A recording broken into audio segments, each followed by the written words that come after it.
Hello बच्चों, मैं देवेंद्र सिंह। आज हम लोग पढ़ने वाले हैं क्लास 9th का प्रश्नावली है 1.2 और हम लोग का लेक्चर नंबर फर्स्ट है।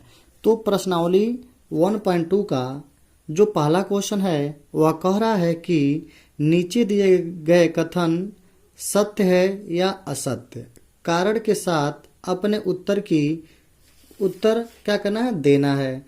तो पहला क्वेश्चन कह रहा है, आप लोग इसमें देखिए, दिख रहा है, ऊपर दिख रहा है पहला क्वेश्चन कि प्रत्येक अपरिमेय संख्या एक वास्तविक संख्या होती है। प्रत्येक अपरिमेय संख्या एक वास्तविक संख्या होती है। जी हाँ, होती है, क्योंकि हम लोग लेक्चर नंबर फर्स्ट में 1.1 में पढ़ चुके हैं कि सारी संख्याओं के बारे में बता दिया गया है और हम लोग जानते हैं कि यह जो बात कह रहा है प्रत्येक अपरिमेय संख्या एक वास्तविक संख्या है, लिखेंगे सत्य। फिर से कहा गया है कि क्यों, कारण सहित उत्तर दीजिए। तो लिखेंगे हाँ, क्योंकि परिमेय और अपरिमेय संख्या मिलकर वास्तविक संख्या बनाती हैं। क्योंकि परिमेय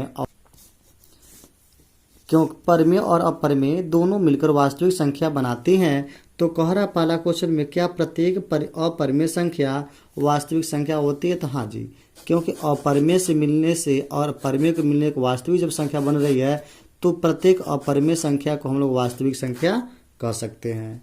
अब दूसरा क्वेश्चन हम लोग देखिए क्या कह रहा है।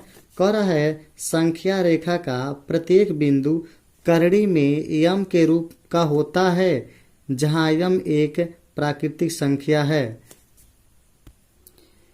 तो हम लोग जानते हैं प्राकृतिक संख्याओं को संख्या रेखा पर हम लोग 1, 2, 3 करके दर्शा सकते हैं, बट ये कह रहा है यम एक प्राकृतिक संख्या है और करड़ी में यम पूछ रहा है कि संख्या रेखा प्रत्येक बिंदु यम के रूप में प्राप्त होता है। तो लिखेंगे नहीं हो सकता है, क्योंकि करड़ी में यम जो होता है ये संख्या रेखा पर नहीं दर्शा सकते हैं। तो यह जो कथन हो जाएगा, क्या हो जाएगा, असत्य हो जाएगा।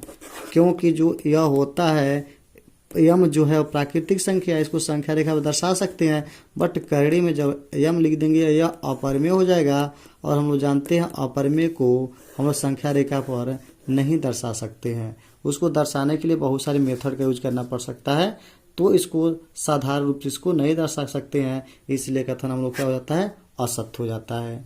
तीसरा क्वेश्चन है कि प्रत्येक वास्तविक संख्या एक अपरिमेय संख्या होती है, असत्य। तीसरा क्या हो जाएगा, असत्य, क्योंकि परिमेय और अपरिमेय के योग को हम लोग वास्तविक संख्या कहते हैं।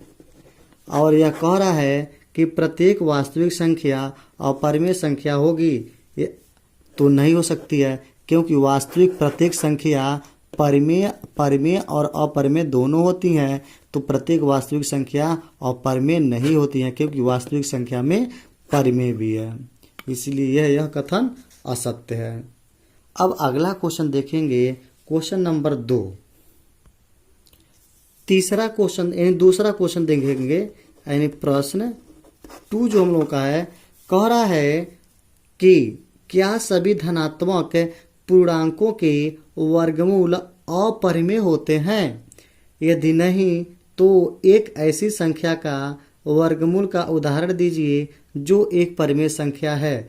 तो लिखेंगे नहीं हो सकते हैं, क्योंकि सभी धनात्मक पूर्णांकों के वर्गमूल अपरिमेय नहीं होते हैं। हम लोग जानते हैं सभी धनात्मक पूर्णांक, मान लीजिए 1, 2, 3, 4, 5, 6, 7, 8, 9 इतना ले लीजिए। अब इसका वर्गमूल, ये तो अपरिमेय है भाई, ये भी अपरिमेय है, ये भी अपरिमेय है, बट 4 जो है इसको रूट करेंगे तो यह 2 हो जाएगा, करड़ी से बाहर हो जाएगा। ये अपरिमेय, ये अपरिमेय, ये भी अपरिमेय, ये भी है, बट ये नहीं है। ये हम लोग का अंदर रूट 3 का स्क्वायर यानी 3 हो जाएगा। यानी देख सकते हैं कि कह रहा सभी धनात्मक पूर्णांकों के वर्गमूल अपरिमेय हैं। तो लिखेंगे नहीं, सभी धनात्मक पूर्णांकों का वर्गमूल जो होता है वह अपरिमेय नहीं होता है। अब पूछ रहा है यदि नहीं, तो नहीं हो रहा है। यदि नहीं तो एक ऐसी संख्या के वर्गमूल का उदाहरण दीजिए जो एक परिमेय संख्या है। तो लिख देंगे करड़ी में 4 एक परिमेय संख्या है, करड़ी में 9 एक परिमेय संख्या है √16 एक परिमेय संख्या है, √25 एक परिमेय संख्या है, यानी हो जाएगा 2, 3, 4, 5 हो जाएंगे, यह अपरिमेय संख्या है।